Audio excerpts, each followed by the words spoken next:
Are you sick and tired of getting to camp and just immediately eating your dinner as fast as possible and getting in your down because you're cold and miserable? Well, then this video is for you. Let's talk about how to be warm and cozy winter backpacking. What are your tips for winter backpacking? You need lots of wood, and you need a chainsaw, 2 pairs of long underwear, 2 pairs of long underwear bottoms and tops, neck gaiter. That's it? Working gloves, okay. Especially you got holes in them. Okay. And that way, yeah. that way they're they ventilate, aerated. yeah. They're ventilated. Why? Like and subscribe. Like and subscribe. Click the bell. Click the bell. Check out the merch. Check out the merch. Is that a question mark? Question. Okay, real talk. What are your tips for winter backpacking? Don't go. Okay, so sing. You've done it though. Wait till spring. Okay. Get in your sleeping bag early, and don't leave. Never leave. Yeah. Okay. All right. Everybody talks about clothing in their video, and it makes sense because it's a real serious thing when it comes to winter backpacking. But let me talk to you about a strategy of having hiking clothes versus camp clothes. And I'm not talking about like, oh, I put on like my melly when I get in my puffy. I'm talking about completely different sets of clothes, long underwear, down booties, footwear potentially, hats, gloves. So completely different sets of clothing because there's so much condensation in the winter. And if you're in the Midwest or Ohio and you get this like nasty, soupy, muddy, wet weather, everything is gonna get soaked during the day. And so you need to have separate warm clothes. And additionally, for the next day, when you're hiking, you're gonna wanna have another pair of dry socks, another pair of dry gloves, another dry hat. And you know, everybody talks about like, oh, you just take your wet stuff and you just put it in a Ziploc bag and you put it in your sleeping bag, and then when you wake up in the morning, it's all tight, nice and toasty warm. It'll dry it off a little bit, but not to the point where you're probably gonna be comfortable in like really cold weather. There are times I've gone winter backpacking where I've brought 3 pairs of gloves. One for each day, and I'm not even joking about that, and socks as well.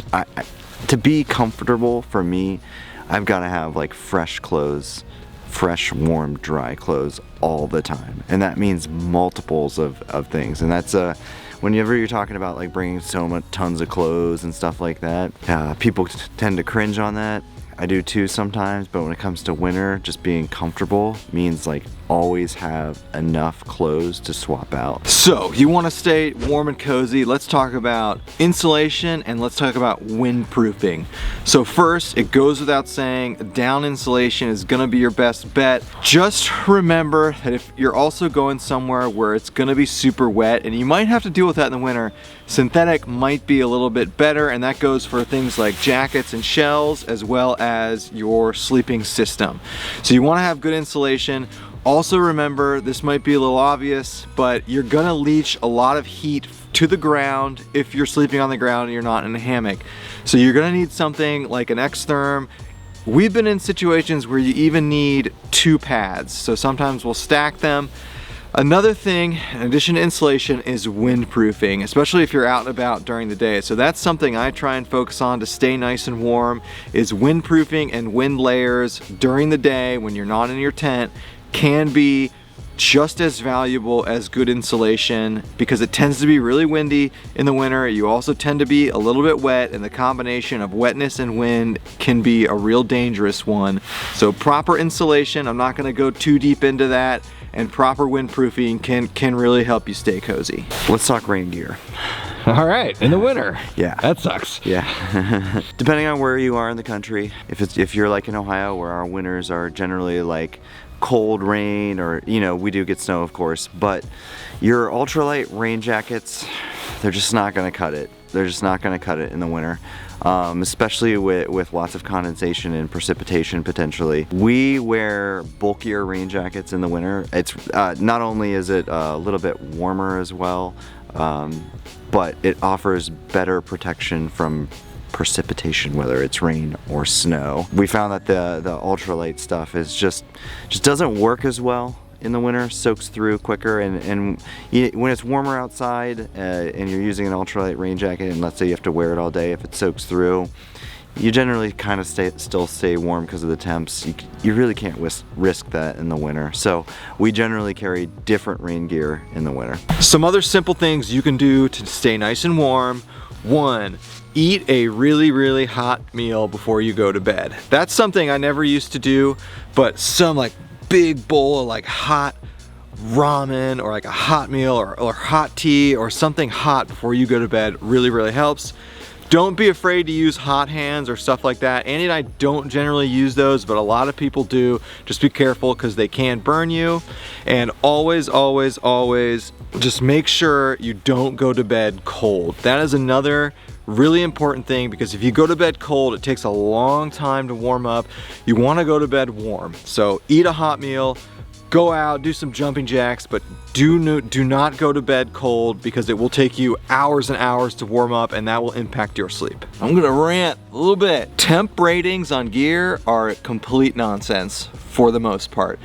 We have used gear, quilts, pads from so many different companies, and I will tell you, a 30-degree quilt in this company and a 30-degree quilt in that company could feel totally different. Same goes with pads, same goes with jackets.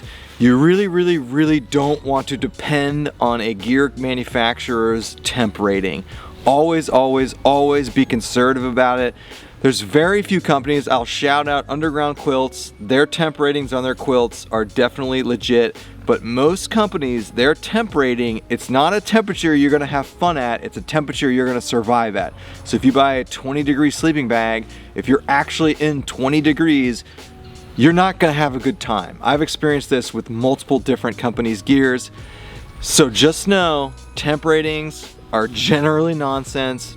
Do not rely on them. Be a little conservative, and I would give yourself an extra 5 to 10 degrees off of the rating that is on the manufacturer. So I've gotten burned by those. Temp ratings can be nonsense. I think like when we talk about like lightweight backpacking, you know, you can start thinking about like how many stuff sacks am I using, how much weight is that, and I think that's all good and stuff, but like in the winter, when stuff is going to get wet all the time, having the ability to set that stuff aside in its own waterproof bag, or having everything else waterproofed, also just the amount of precipitation that you can encounter is just really important. And waterproofing your gear isn't necessarily always just because you fear like rain or snow, like being in those conditions all day. It's also like, you know, packing up your tent, packing up your tarp. Like if you put your tent inside of your pack, like what's it rubbing against? It's gonna heat up, it's gonna get soaking wet. Is it gonna touch your down? Is it gonna touch your spare clothes? So just be a maniac about waterproofing. Let's talk about some specific gear items I like to stay warm and cozy, so we won't shut up about it. Down and or insulated pants in the winter are a must for us. We might not necessarily be able to hike in them, but definitely at camp.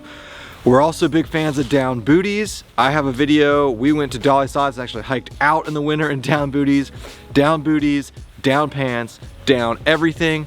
Also, sometimes like face masks are good. Also, we really preach down jackets or with a hood, or have a separate hood. Hoods are really important, especially when you're sleeping, to keep your head warm. Additionally, when we're talking about gear in the winter, I just won't do a quilt. I know Andy agrees with me there. A sleeping bag really does help a lot in the winter to stay warm. Like when you're rolling around a quilt, you'll get like a seam will pop open in the quilt and you get cold. And no quilts for me in the winter, only sleeping bags. So that's like some other obvious gear things. Always we're using waterproof boots in the winter. And then lastly, always we're bringing chairs in the winter, because you do not want to be sitting on the ice cold ground, especially at camp. You just don't want to do that, so we're always doing chairs in the winter. Not a long video there, but definitely some helpful things that kept us warm and cozy in the winter. So as always, like, comment, share, put your tips down in there as well. A lot of people learn from the comment sections, as do we. So thanks a lot for watching. We'll see you on the next video.